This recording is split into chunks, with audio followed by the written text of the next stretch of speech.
For many dungeon maps, darkness is a set dressing. This map turns that light into both a weapon and a territory to protect. Sacred lanterns keep the darkness and enemies at bay. This is a one-room battle map built around territory control measured in light. Sacred lanterns are spread across the room, and the areas they illuminate are covered in grass, a visual cue that these zones are, or rather, can be safe. The dark patches have skeletons in the ground, which is another visual foreshadowing of the danger outside of the lights. When the party enters, everything looks calm.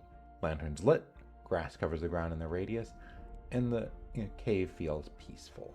But there are skeletons in the dark ground between the lit zones that tell a different story. Still, nothing attacks yet. The party walks through the lit zones towards the altar at the far end. The moment someone activates the altar, the shadows come. They attack from behind the party, between the entrance and the altar, as the lanterns go out one by one.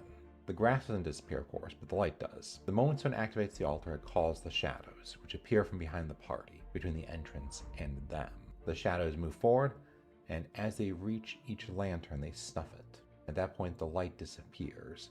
The party's safe ground shrinks behind them. Inside this light, it's treated as essentially a spirit guardian spell, active against whatever creatures attack. I personally recommend darkness, shadow, undead, or possibly fiendish creatures. Shadows, wraiths, demons, always fun.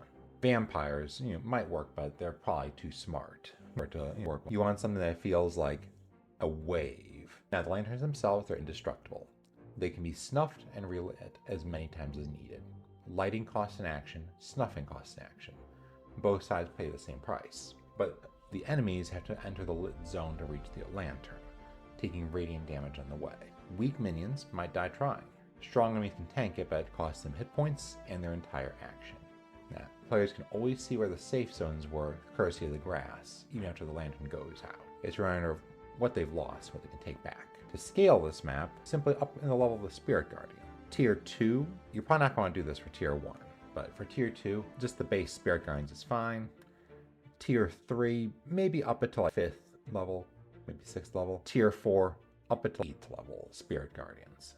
As far as difficulty goes, I highly recommend the enemies being overwhelmingly difficult if you don't factor in the Spirit Guardians.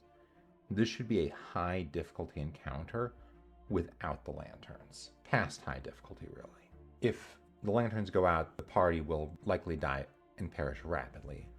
But while they're up, not only does it slow the enemies down, but deals damage to them. I recommend waves. You want to feel overwhelming the whole way through until they've gotten through them all. Slow waves give them more time to react and relight, perhaps multiple big waves, whereas rapid fire waves forces them to triage. And in virtual tabletops, you can use dynamic lighting, toggle each lantern on and off as it's lit and snuffed, so the party can watch their safe ground shrink in real time. Now, the map is free on my Patreon. Link is in the description. I'm Red Archon. I run 6 D&D games a week and build maps designed to create decisions, not just rooms. See you next video.